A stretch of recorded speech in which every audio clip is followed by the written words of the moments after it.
ప్రభుత్వ ప్రాజెక్టుగా చేపట్టేందుకు ఎదురవుతున్న సాంకేతిక చట్టపరమైన నిర్వహణ సమస్యల్ని దృష్టిలోకి తీసుకోవడం జరిగింది. కేంద్ర ప్రభుత్వం లేవనెత్తిన అంశాలను పరిష్కరించేందుకు ఎల్ఎన్టీ సంస్థ నుండి మెట్రో ఫేజ్ 1 నెట్వర్క్ను రాష్ట్ర ప్రభుత్వం హెచ్ఎంఆర్ఎల్ అంటే హైదరాబాద్ మెట్రో రైల్వే లిమిటెడ్ ద్వారా స్వాధీనం చేసుకునే నిర్ణయాన్ని ఈ సభ ఏకగ్రీవంగా ఆమోదించవలసిందిగా కోరుతూ, అదేవిధంగా మెట్రో ఫేజ్ 1 స్వాధీనం చేసుకునే ప్రక్రియకు రాష్ట్ర ప్రభుత్వం తీసుకున్న నిర్ణయాలను ఈ గౌరవ సభ సమర్థించి పూర్తి మద్దతు ప్రకటించాల్సిందిగా కోరుకుంటూ, ఫేజ్ 2 విస్తరణకు కేంద్ర ప్రభుత్వ ఆమోదం త్వరగా పొందేందుకు రాష్ట్ర ప్రభుత్వం గట్టిగా కృషి చేయాలని కోరుకుంటున్నాం. అధ్యక్ష, ఈ ప్రతిపాదన హైదరాబాదులో విస్తరిస్తున్న జనాభా అవసరాలు, ప్రజా రవాణా సౌకర్యాన్ని మెరుగుపరచాలి. ఈ మెట్రో నగరాన్ని అంతర్జాతీయ స్థాయిలో గుర్తింపు తేవడానికి అవసరమైన కార్యాచరణను, ప్రణాళికల్ని మన రాష్ట్ర ప్రభుత్వం రచించుకున్నది. కాబట్టి ఈరోజు మెట్రో విస్తరణ జరగాలి అని అంటే కేంద్ర ప్రభుత్వం, రాష్ట్ర ప్రభుత్వం కలిసి విస్తరించాలి.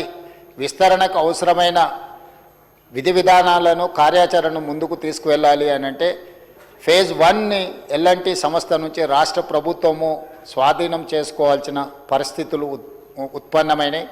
అందుకోసం ఈరోజు మెట్రో 1ని ఎల్ఎన్టీ నుంచి రాష్ట్ర ప్రభుత్వము స్వాధీనం చేసుకోవడానికి అవసరమైన తీర్మానాన్ని ఈరోజు సభలో ప్రవేశపెట్టడం జరిగింది.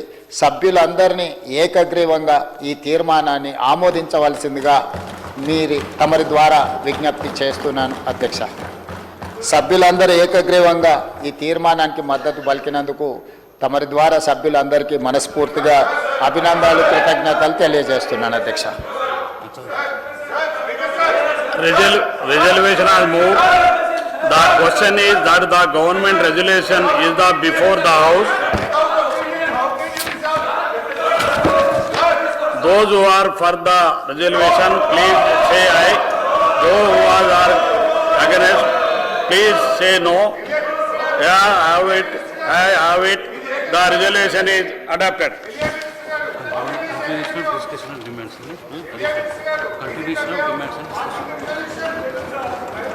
Continuation of discussion of demands. Harish Rao garu, continuations of demands మీద మాట్లాడండి. హరీష్ రావు గారు. స్పీకర్ సార్,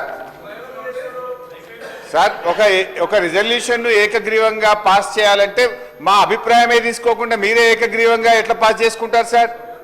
సభ్యులు అంగీకరించినందుకు మేము ధన్యవాదాలు తెలుపుతున్నామని ఎట్లా చెప్తారు సార్?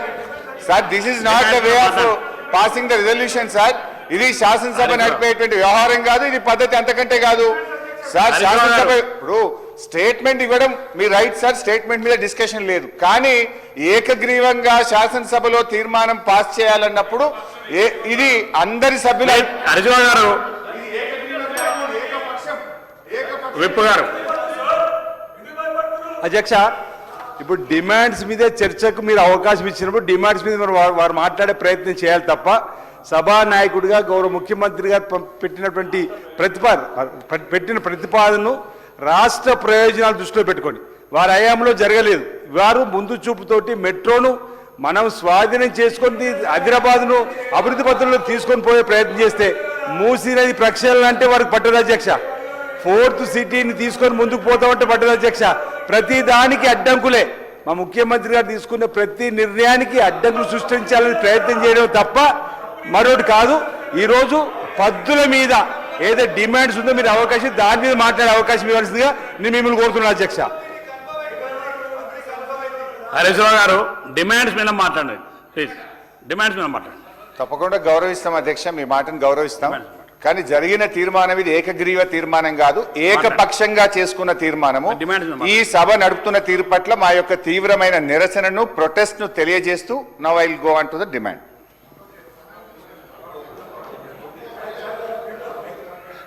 అధ్యక్ష, ఈరోజు డిమాండ్స్ మీద మాట్లాడడానికి అవకాశం ఇచ్చినందుకు మీకు ధన్యవాదాలు తెలియజేస్తూ, అయితే ఈరోజు నేను మైనింగ్ డిపార్ట్మెంట్ మీద మా కొత్త మంత్రి గారు వివేక్ గారు అయినారు, వారికి శుభాకాంక్షలు. అయితే మైనింగ్ డిపార్ట్మెంట్ మీద నేను ఈరోజు ఈ డిమాండ్ మీద మాట్లాడాలనుకుంటున్నా. మిగతా డిమాండ్స్ మీద మా గౌరవ సభ్యులు మాట్లాడతారు అధ్యక్ష. ఇకపోతే అధ్యక్ష, ఈ మైనింగ్ డిపార్ట్మెంట్ అనేది చాలా ముఖ్యమైనటువంటి డిపార్ట్మెంటు.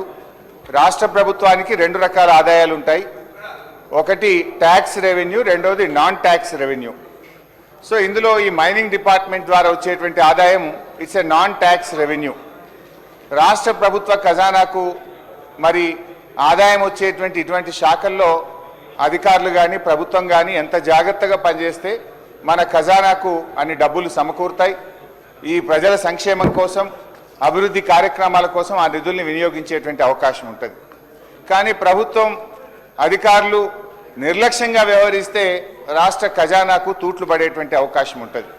రాష్ట్ర రెవెన్యూ తగ్గుముఖం పట్టేటువంటి అవకాశం ఉంటుంది. అయితే ఈరోజు నేను ముఖ్యంగా మన మైనింగ్ శాఖలో ఈ రాష్ట్రంలో పెద్ద ఎత్తున అవినీతి జరుగుతూ ఉంది, పెద్ద ఎత్తున కుంభకోణాలు జరుగుతూ ఉన్నాయి, రాష్ట్ర ప్రభుత్వ ఆదాయానికి పెద్ద ఎత్తున గండి పడతా ఉన్నది. నేను ఏం మాట్లాడినా ఆధారాలతోని, డాక్యుమెంట్స్తోని ప్రభుత్వానికి మేలు జరగాలి, రాష్ట్ర ఖజానాకు తూట్లు పడద్దు, రాష్ట్ర ప్రజలకు నష్టం జరగద్దు, ఇది వ్యక్తుల కోసం కాదు, ఈ వ్యవస్థ ప్రజల కోసం అనేటువంటి దాని మీద నేను మాట్లాడేటువంటి ప్రయత్నం చేస్తూ ఉన్నా. గౌరవ మంత్రి గారికి నేను అన్ని డాక్యుమెంట్స్, అన్ని పేపర్లు కూడా వారికి సబ్మిట్ చేస్తాను. కానీ ఈరోజు రాష్ట్రంలో ఏం జరుగుతుందంటే అధ్యక్ష, హైదరాబాద్ నడిబొడ్డునే ఇవాళ మన నగరాన్ని ఆనుకొనే పెద్ద ఎత్తున అక్రమంగా మైనింగ్ వ్యాపారాలు జరుగుతూ ఉన్నాయి అధ్యక్ష. ఎట్లా ఉందంటే కంచె చేను వేసిన విధంగా ఈ రాష్ట్రంలో వ్యవహారాలు నడుస్తూ ఉన్నాయి అధ్యక్ష. రక్షకుడే భక్షకుడైతే ఏం జరుగుతుందో అలాంటి పరిస్థితి ఈరోజు రాష్ట్రంలో మైనింగ్ శాఖలో జరుగుతూ ఉంది అధ్యక్ష.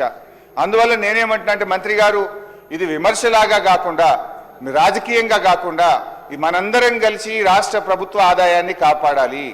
మనమందరం కూడా మనము ఈ రాజ్యాంగ పరిరక్షకులుగా, ఈ శాసనసభలో ఉన్న మనము, ఈ శాసనసభలో రాజ్యాంగం మీద ప్రమాణం చేసిన మనము ఈ రాష్ట్రం కోసం, రాష్ట్ర ప్రజల కోసం కాపాడాలి, పనిచేయాలి.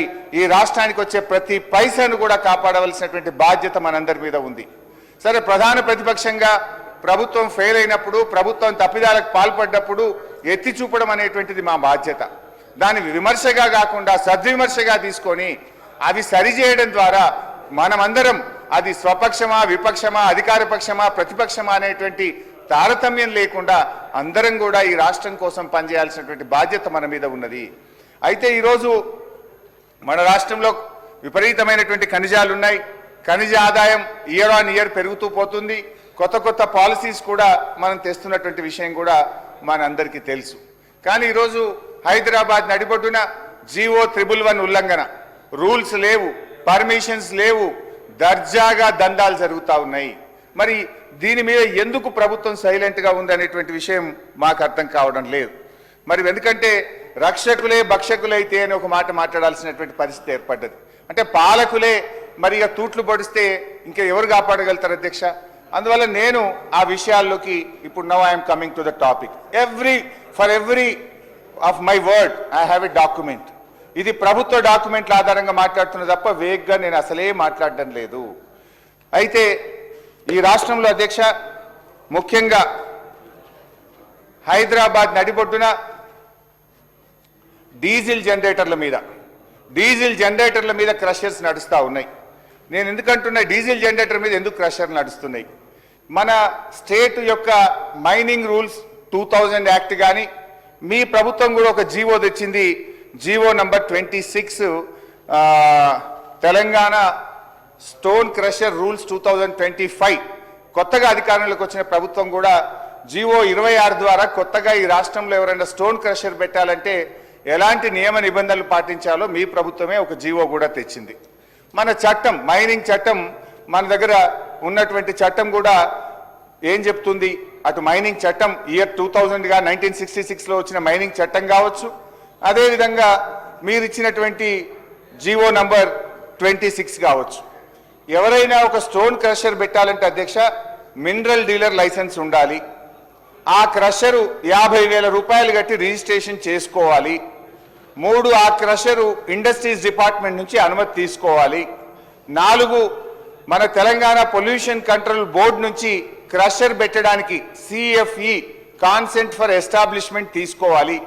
5 ఆ క్రషర్ ఆపరేషన్ చేయడానికి పొల్యూషన్ కంట్రోల్ బోర్డు నుంచి CFO consent for operation certificate తీసుకోవాలి. 7వది వాళ్ళు ఎంట్రీ ఎగ్జిట్ లాగ్ బుక్స్ పెట్టి ఎంత మినరల్ లోపలికి వస్తుంది, ఎంత మినరల్ బయటకు వెళ్తుంది, డైలీ రికార్డ్స్ మెయింటైన్ చేసి నెలవారీగా ఆ జిల్లా మైనింగ్ అధికారికి రిపోర్ట్ సబ్మిట్ చేయాలి. ఇట్లా 7-8 నియమ నిబంధనలు ఉన్నాయి. అయితే నేను చెప్తున్నటువంటి సంస్థలు 7-8 నియమ నిబంధనలో ఏ నిబంధన కూడా పాటించడం లేదు. They don't have CFE, they don't have CFO, they don't